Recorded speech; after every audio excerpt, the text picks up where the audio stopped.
అందరికీ నమస్కారం. నా పేరు Archana. Welcome to your stories. ఈరోజు కథ ప్రేమ మధురిమ. కాఫీ బ్రేక్‌ఫాస్ట్ ఎవరు ప్రిపేర్ చేశారనుకున్నా? ఆబ్వియస్‌లీ నా ఇంట్లో పనిచేసే మేడ్స్‌లో ఒకరు. లేదు నాన్న, నేను అపాయింట్ చేసిన అమ్మాయి దక్షిత అనగానే తల తిప్పి ఆమెను చూశాడు. మొదటిసారి చూస్తున్న అతని చూపులకి ఆమె మది కలవరపడింది. కంగారుగా తల కిందకి దించింది. కళ్ళు చిన్నవి చేసి చూస్తూ గట్టిగా నవ్వాడు. అతను అలా నవ్వగానే అందరూ ఉలిక్కిపడి అయోమయంగా చూశారు. దక్ష్ అంటూ అరిచాడు బల్దేవ్ గారు. అతని అరుపుకి నవ్వడం ఆపి సీరియస్గా చూస్తూ, ఏంటి తాతయ్య, దాని వంటతో నన్ను మాయ చేసి దాని వలలో పడేసుకోవాలని చూస్తోందా? అలాంటి చీప్ ట్రిక్స్కి పడిపోయే అంత చిన్న పిల్లాన్ని అనుకుంటున్నారా?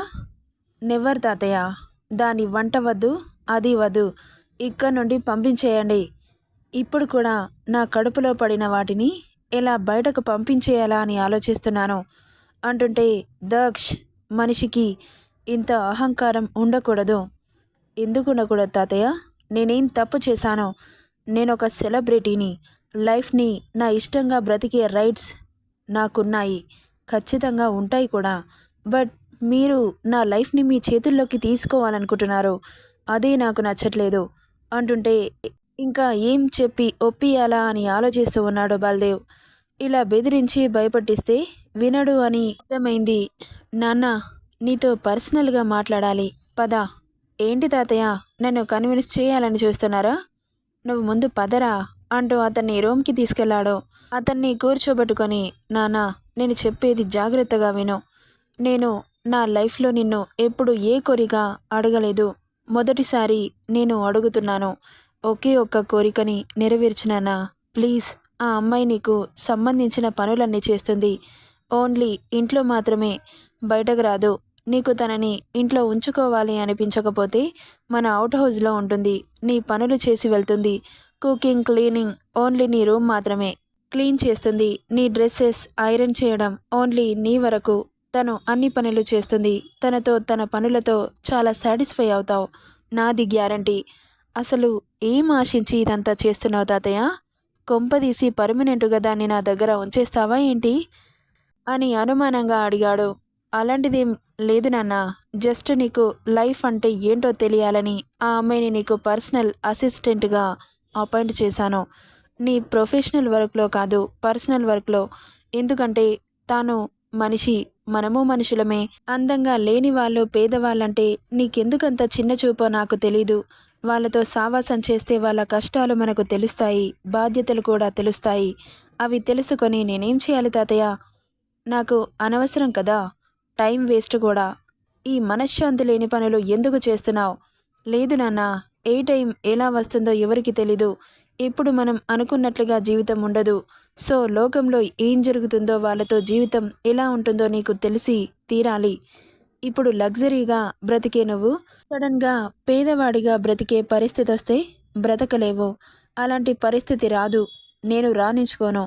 నువ్వు రాణించుకోకపోవచ్చు, కానీ దేవుడి దృష్టిలో అందరూ సమానమే. తాతయ్య, నాకు ఈ నీతి సూత్రాలు బోధించకు. ప్లీజ్ నాన్న, నా ఈ ఒక్క కోరిక తీర్చు. తను నీతో కొన్ని రోజులు మాత్రమే ఉంటుంది. నీకు తనతో ఎలాంటి డిస్టర్బెన్స్ ఉండదు. ఎన్ని రోజులు ఇంకా డిసైడ్ అవ్వలేదు. ఏంటి, ఇదొక నాటకమా? లేదు నాన్న, ఒక 1 ఇయర్ వరకు నీ దగ్గర ఉంటుంది. తర్వాత తనే వెళ్ళిపోతుంది. ఓకేనా తాతయ్య? కేవలం అండ్ కేవలం నీకోసం మాత్రమే ఒప్పుకుంటున్నాను. 1 ఇయర్కి 1 సెకండ్ ఎక్కువ ఉన్నా నేను ఊరుకోను. నన్ను అప్పుడు కన్విన్స్ చేయాలని చూసినా కన్విన్స్ అవ్వను. మీరేం చెప్పినా వినను అంటుంటే, సరే వినకు, నేను కూడా తనని తీసేస్తాను, మాట తప్పను అన్నాడు బల్దేవ్ గారు మాటిస్తున్నట్లు. ఇక వాళ్ళ తాతయ్యని కోపంగా చూస్తూ అక్కడి నుండి బయటకు వచ్చి దక్షితని చూస్తూ మెట్లు దిగుతూ, ఈ ఇంట్లో ఉండను అని నీ నోటితో నువ్వే మా తాతయ్యకి చెప్పి పారిపోయేలా చేస్తా, చూస్తూ ఉండు అని కోపంగా అనుకుంటూ కిందకి దిగాడు. ఆ రూమ్ డోర్ ఎప్పుడైతే తెరుచుకుందో సడన్గా తల కిందకి దించి బెదురు చూపులు చూస్తూ ఉంది దక్షిత. తాతయ్య అన్నాడు గర్జించినట్లు. ఇంతవరకు ఎప్పుడు మనవడికి భయపడని బల్దేవ్ గారు అతని గర్జింపుకు ఉలిక్కిపడి చూశారు. చెప్పు అన్నట్లు. ఆవిడ గారు నా ఇంట్లో ఉండాలంటే నా కంటికి కనిపించాలంటే నేను ప్రొవైడ్ చేసే బట్టలు మాత్రమే వేసుకోవాలి. నా కళ్ళకి కనిపిస్తే ఈ చెత్త మొహం కాకుండా కాస్త ఆ మేకప్ వేసుకొని నా ముందు తగలడమని చెప్పండి అంటుంటే తలెత్తి ఎదురుగా ఉన్న హీరోని చూసింది దక్షిత. అసలు ఫేస్కి క్రీమ్స్ కాదు కదా, పౌడర్స్ కూడా అద్దని ఆమె న్యాచురల్ చర్మానికి మేకప్ వేసుకోమని చెబుతుంటే అస్సలు నచ్చలేదు. తల తిప్పి వాళ్ళ తాతయ్యని చూసింది దక్షిత. ఏం పర్వాలేదు అన్నట్లు కల్లార్పాడు. ఇక అతను చెప్పాల్సింది పూర్తయింది అన్నట్లు అక్కడి నుండి వెళ్ళిపోయాడు దక్ష్. అతను అలా వెళ్ళిపోగానే బల్దేవ్ గారి దగ్గరికి వచ్చి, సార్ మేకప్ వేసుకోవడం ఏంటి, నాకు అలాంటివి నచ్చవు సార్, నేను నాలాగే ఉంటాను ప్లీజ్ అంటుంటే, కొన్ని రోజులు తప్పదు దక్షిత, వాడు మాట వినడు, చాలా మొండివాడు, చూస్తున్నావుగా ఎలా మాట్లాడుతున్నాడో. నా కోసం నీ ఇష్టాన్ని పక్కన పెట్టి వాడి ఇష్టంతో మసలుకో. నేను చెప్పింది గుర్తుంది కదా, కాస్త పేషెన్సీతో బిహేవ్ చేయి. కొన్ని రోజులు నిన్ను కష్టపెడతాడు, ఆ విషయం నాకు తెలుసు. ఓకే సార్, ఎంత కష్టమైనా నేను భరిస్తాను, కానీ ఇక కానీలు ఏం లేవు సరేనా.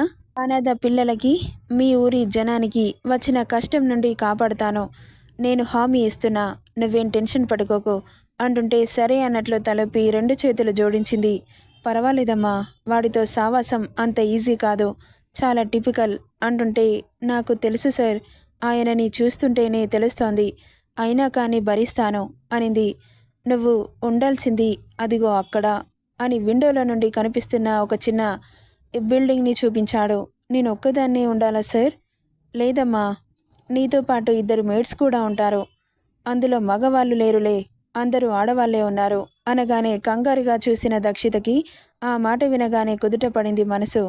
వాడు ఆఫ్టర్నూన్ లంచ్ ఏం తింటాడో కనుక్కొని అప్పుడు కుక్ చేయమ్మా, వాడి రూమ్ వాడి అవసరాలు నువ్వొక్కదానివే చూసుకోవాలి, ఇల్లు క్లీనింగ్ అంతా మేడ్స్ చూసుకుంటారు, వండి పెట్టడం మాత్రం నువ్వే చేయాలి అంటుంటే సరే అనింది. సరే కానీ నీ చేతి వంట రుచి చూడాలని ఉంది, ఎందుకంటే అంత రాతి గుండెనే నీ చేతి వంటకి మెల్ట్ అయింది అంటే ఎంత టేస్టీగా వండావో అంటూ డైనింగ్ చైర్లో కూర్చున్నాడు. దక్షిత నవ్వుతూ అతనికి వడ్డించింది. ఇక వడ్డిస్తుంటేనే వాసనకి నోరూరిపోతోంది, తింటే ఎలా ఉంటుందో అని నోట్లో పెట్టుకున్నాడు. అంతే, ఆటోమేటిక్గా కళ్ళు మూసుకొని జిహ్వానందం పొందాడు.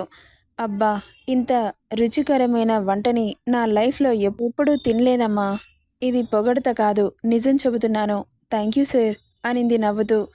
ఆమె ఫేస్ కాస్త డస్కీగా ఉంటుంది, కానీ నవ్వితే పళ్ళు మాత్రం ముత్యాల్లా ఎంత చక్కగా ఉన్నాయో.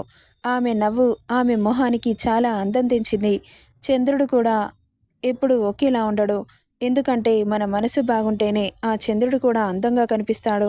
మంచి మనసుతో చూస్తే ఈ ప్రపంచంలో ప్రతి జీవి అందంగానే ఉంటుంది అనుకుంటూ తినడం పూర్తి చేసి, వస్తానమ్మా, వాడితో జాగ్రత్త, నువ్వు భయపడుకుంటూ ఉండకు, ఎందుకంటే నువ్వు తప్పు చేయట్లేదు కాబట్టి, వస్తా అని చెప్పి అక్కడి నుండి వెళ్ళిపోయారు.